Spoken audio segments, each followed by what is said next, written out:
నజరేయుడైనటువంటి యేసుక్రీస్తు నామమందు మీకందరికీ ఈరోజు ప్రత్యేకమైనటువంటి వందనములను నేను తెలియజేస్తుంటున్నాను. గడిచిన దినములంతా దేవుడు మనల్ని కాచి కాపాడి మరి ఒక రోజు మన జీవితంలో ఆయన ఇచ్చి ఉంటుండగా ప్రభు యేసు నామమునకే సమస్తమైన మహిమ ఘనత ప్రభావములు ఆయనకు మాత్రమే కలుగునుగాక. ఈరోజు మన యొక్క సందేశంలో ఎటువంటి అంశములు మనం ధ్యానించబోతున్నామంటే, నీవు చేసే ప్రార్థన, స్తుతి, ఆరాధన నీకు మాత్రమే కాదు, ఇతరుల జీవితంలో ఆశీర్వాదములు, ఇతరుల జీవితంలో అద్భుతములు అనేటువంటి సందేశమును మనం ధ్యానించుకోబోతున్నామండి. బైబిల్లో చూసినట్లయితే అపోస్తల కార్యములు 16వ అధ్యాయము 25వ వచనంలో చూసినట్లయితే, అయితే మధ్యరాత్రి వేళ పౌలును సీలయు దేవునికి ప్రార్థించుచు కీర్తనలు పాడుచుండిరి, ఖైదీలు వినుచుండిరి. హల్లెలూయా. ఈరోజు మనకి సందేశంలో 3 ప్రాముఖ్యమైన విషయములు చూస్తున్నామండి.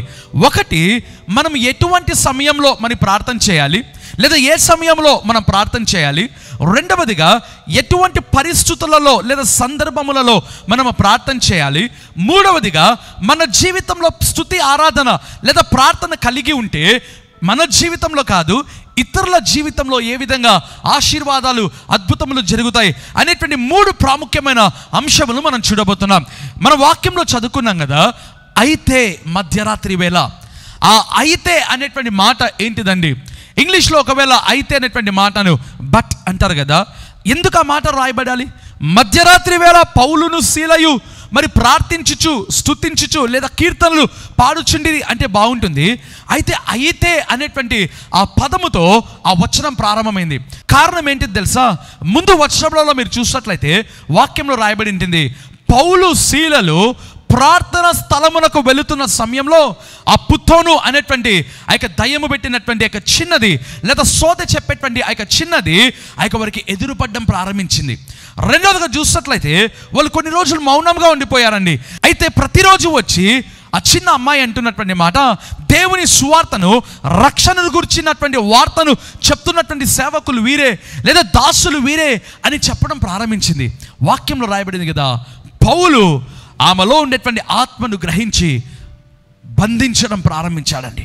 వాక్యంలో చూసినట్లయితే ఎప్పుడైతే ఆ యొక్క చిన్నది విడుదల పొందిందో, మరి ఆమె వలన తన యజమానులు ఎంతోమంది లాభము పొందుతున్నారంట. ఆమె చెప్పే సోదే మాటల వలన లేదా ఇక చీకటి శక్తుల వలన మరి అనేక మంది తన యజమానులు లాభము పొందుతున్నారు. అయితే ఇప్పుడు ఆ లాభము పోయింది వాళ్ళకి. కారణం ఏంటిదంటే ఆ చిన్న అమ్మాయికి పౌలు పరిచర్యలో విడుదల రావడం ప్రారంభించిందండి. ఆ సమయంలో అక్కడ ఉన్నటువంటి వాళ్ళు, ఆ యొక్క యజమానులు, వాక్యంలో రాయబడింది కదా, వారి యొక్క వస్త్రములు తీసివేసి వారిని భయంకరంగా కొట్టడం ప్రారంభించారండి. భయంకరమైనటువంటి గాయములు, ప్రేమైన వాళ్ళ భయంకరమైనటువంటి వేదనలు, శ్రమలు. అందుకే వాక్యంలో రాయబడింది అయితే. ప్రేమైన వాళ్ళ నీ జీవితంలో తెలుసుకోవాలి, ఎంత భయంకరమైన శ్రమలు, ఎంత భయంకరమైన వేదనలు పౌలు జీవితంలో చూసినట్లయితే వస్త్రములు తీసివేస్తారు. సచ్ ఏ హ్యూమిలియేషన్, అంత భయంకరమైనటువంటి అవమానము. రెండవదిగా చూసినట్లయితే ఆ యొక్క శరీరం అంతా గాయములు, ఒకవేళ రక్తము కారుతుందేమో. అయితే మధ్యరాత్రి వేళ ప్రియమైన వలన నాకు అనిపించింది, ఆ భయంకరమైన వేదనలలో, శ్రమలలో ఎక్కడో ఒక మూలను కూర్చొని ఆ చెరసాలలో కామ్గా కూర్చోవచ్చు లేదా పడుకోవచ్చు కదా. లేదంట వాక్యంలో రాయబడింది అయితే మధ్యరాత్రి వేళ. ప్రియమైన వాళ్ళ ఈరోజు దేవుడు నీకు నేర్పిస్తున్న పాఠం ఏంటిదో తెలుసా? ఏదైనా ఒక చిన్న సమస్య వస్తే, ఏదైనా ఒక చిన్న అనానుకూలమైన పరిస్థితి వస్తే దేవుడు ఎక్కడ ఉన్నాడు అనేటువంటి విశ్వాసాలు ఎంతోమంది ఉంటున్నారండి. మా ప్రార్థనలు ఏమవుతున్నాయి అనేటువంటి విశ్వాసాలు ఉంటున్నారు. అయితే పౌలు సీలలు మీరు చూసినట్లయితే వాక్యంలో రాయబడింది కదా, అయితే మధ్యరాత్రి వేళ పౌలు సీలలు దేవునికి ప్రార్థించుచు కీర్తనలు పాడుచుండిరి. ప్రియమైన వాళ్ళ నీ ప్రార్థన ఏ విధంగా ఉండాలో తెలుసా? ప్రార్థించుచు కీర్తనలు పాడుచుండిరి. హల్లెలూయా. ప్రార్థన మాత్రమే కాదు, కీర్తనలు మాత్రమే కాదు, ప్రార్థించుచు కీర్తనలు పాడుచుండిరి. రెండవదిగా మీరు చూసినట్లయితే వారి యొక్క ప్రార్థన సమయం మీరు చూడండి, మధ్యరాత్రి వేళ. ప్రేమైన వాళ్ళరా, అందరూ నిద్రపోతున్న సమయంలో, ఒకవేళ అందరూ కూడా మౌనంగా అక్కడ మధ్యరాత్రి కాలం మందు ఒకవేళ ఎటువంటి పరిస్థితులలో ఉంటున్నారో మనకైతే తెలియదు. అయితే మధ్యరాత్రి వేళ పౌలు సీలలు దేవునికి ప్రార్థించుచు కీర్తనలు పాడుచుండిరి. You see the time of prayer. వారి ప్రార్థన సమయము మీరు చూడడం ప్రారంభించండి దేవుని బిడ్డలారా. ప్రార్థనకు సమయము అనేటువంటిది లేదండి. ఆ సమయం అన్నాక నీ జీవితంలో తెలుసుకోవాలి, నిరంతరము ప్రార్థన చేసేటువంటి వ్యక్తిగా ఉండాలి. అయితే కీర్తనల గ్రంథము 134వ కీర్తన 1వ వచనంలో చూసినట్లయితే, యెహోవా సేవకులారా, యెహోవా మందిరంలో రాత్రి నిలుచుండు వారలారా. ఎవరంట? దేవుని సేవకులు రాత్రి కాలమందు దేవుని మందిరంలో నిలబడి మరి ప్రార్థన చేసేటువంటి వారండి. అందుకే పౌలు శీలలు ఆ రాత్రి కాలం ముందు ప్రార్థనలు, కీర్తనలు వాళ్ళు చేస్తున్నారు. రెండవదిగా మనం చూసినట్లయితే ఆ యొక్క అపొస్తలుల కార్యములు 16వ అధ్యాయము 26వ వచనంలో చూసినట్లయితే, అప్పుడు అకస్మాత్తుగా మహా భూకంపము కలిగెను, చెరసాల పునాదులు అదిరెను, వెంటనే తలుపులన్నీ తెరుచుకొనెను, అందరి బంధకములు ఊడెను. హల్లెలూయా. ప్రియమైన వాళ్ళారా, ఇక్కడ చూసినట్లయితే రాయబడింది కదా, అప్పుడు అని ప్రారంభం అవుతుందండి. ఎప్పుడంట? ముందు వచనంలో చూసినట్లయితే అయితే, ఆ తర్వాత వచనంలో చూసినట్లయితే అప్పుడు. ఎప్పుడంట? వాళ్ళు ఎప్పుడైతే ప్రార్థించుచు కీర్తనలు పాడుచున్నారో వాక్యంలో రాయబడింది కదా, అప్పుడు. బైబిల్లో చూసినట్లయితే అకస్మాత్తుగా ఆల్ ఆఫ్ ఎ సడన్ మహా భూకంపము కలిగింది, చెరసాల పునాదులు అదిరేను. మూడవదిగా చూసినట్లయితే వెంటనే తలుపులన్నీ తెరుచుకొనేను, అందరి బంధకములు ఊడెను. ప్రేమ వాళ్ళ జాగ్రత్తగా చూసినట్లయితే ప్రార్థించింది, స్తుతించింది లేదా కీర్తనలు పాడింది ఎవరండి? పౌలు శీలలు. ఏమవ్వాలి? పౌలు శీలలు ఏ చెరసాలలో అయితే ఉన్నారో వారి చెరసాల ద్వారములు మాత్రమే తెరవబడాలి, వారి బంధకములు మాత్రమే లేదా వారికి వేసినటువంటి సంఖ్యలు మాత్రమే ఊడిపడాలి. అయితే వాక్యంలో రాయబడింది తలుపులన్నీ తెరుచుకొనేను. రెండవదిగా చూసినట్లయితే అందరి బంధకములు ఊడెను. ఎంత గంభీరమైనటువంటి సత్యము కదండి. వాళ్ళు ప్రార్థించినప్పుడు, కీర్తనలు పాడినప్పుడు, అంటే వాళ్ళు స్తుతించినప్పుడు వారి జీవితంలో మాత్రమే కాదు విడుదల, వారి జీవితంలో మాత్రమే కాదు అద్భుతములు, వీరి ప్రార్థన, కీర్తన లేదా స్తుతి వలన అందరి బంధకములు ఊడెను, అందరి తలుపులు తెరవబడెను. ప్రేమైన వారరా, ఈరోజు దేవుడు నీకు నేర్పిస్తున్నటువంటి సత్యం ఏంటిదో తెలుసా? నీవు ఎప్పుడైతే ప్రార్థించడం ప్రారంభిస్తావో, అదే రీతిగా స్తుతించడం ప్రారంభిస్తావో, నీ జీవితంలో ఉన్న చెరసాల తలుపులు, లేదా ఒకవేళ 4 గోడల మధ్య ఇరుక్కొని పోయి ఉంటున్నావా, ఒకవేళ నీ జీవితంలో ఎదురుగా ఉన్న ఆశీర్వాదంలో అందుకోలేక నీ ఎదుట తలుపులు మూయబడి ఉన్నాయా? వాక్యంలో రాయబడింది కదా, మహాభూకంపము కలిగెను. ఎందుకు మహాభూకంపం అండి? మామూలు భూకంపం కాదు, మహాభూకంపము. కారణం ఏంటిది? శ్రమలలో, భయంకరమైన శ్రమలలో, గొప్ప శ్రమలలో వారు చేసిన గొప్ప ప్రార్థన, స్తుతి, ఆరాధన. అందుకే భయంకరమైన భూకంపం లేదా మహాభూకంపము కలిగెను, చెరసాల పునాది అదిరేను, చెరసాల ద్వారములు తెరవబడెను, తలుపులన్నీ తెరవబడెను, అందరి బంధకములు ఊడెను.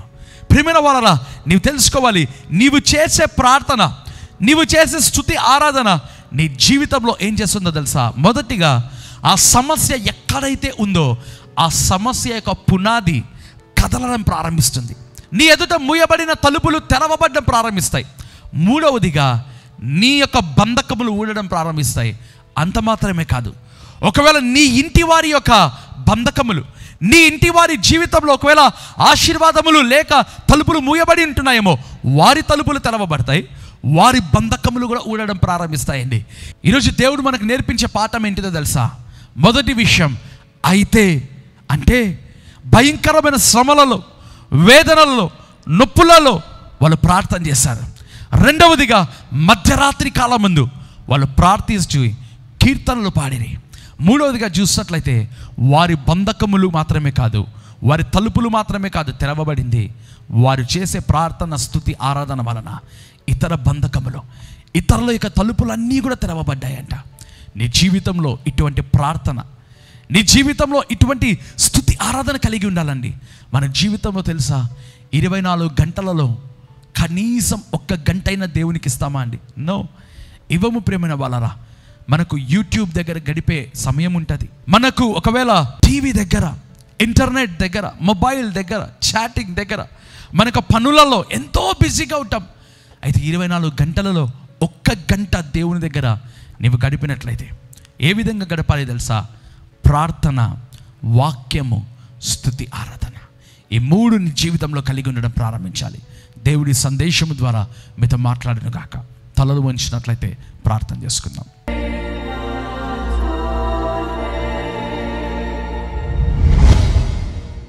కృపగలిగిన దేవా, దయగలిగిన మా ప్రభువా, నీకు స్తోత్రము నాయన. అయ్యా, మా జీవితంలో నీవు నేర్పించిన గొప్ప పాఠము నాయన, ప్రార్థించుచు కీర్తనలు పాడుచుండిరి అనేటువంటి సందేశము నాయన ఈరోజు నీ ప్రియ బిడ్డలకు అందించిందిగా నీకు స్తోత్రం నాయన.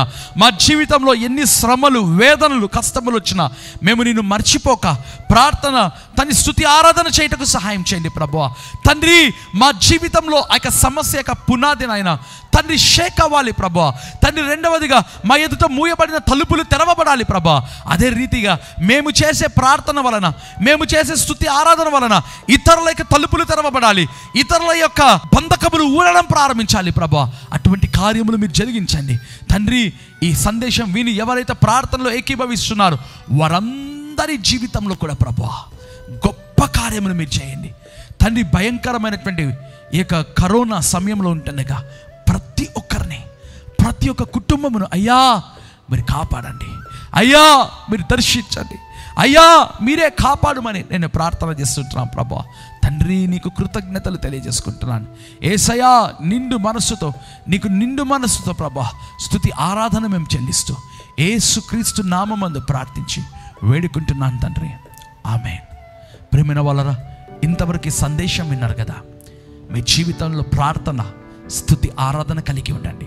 శ్రమలు ఎన్ని వచ్చినా, వేదనలు ఎన్ని వచ్చినా, ఎటువంటి సమయంలో అయినా ప్రార్థన, స్తుతి ఆరాధన కలిగి ఉండండి.